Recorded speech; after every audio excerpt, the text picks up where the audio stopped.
அதிரசம் சாப்பிடுறீங்களா? ஏண்டி அவ்வளோ பெரிய சண்டை நடந்து முடிஞ்சிருக்கு, நீ எதுவுமே நடக்காத மாதிரி அதிரசம் திங்கிற?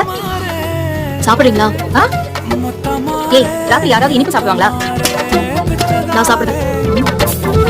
பசிக்குதா? ஏதாவது செஞ்சு தரவா? ஒண்ணு வேண்டாம், முடியல என்னால. சண்டை போட்டு போட்டு டயர்ட் ஆயிடுச்சு.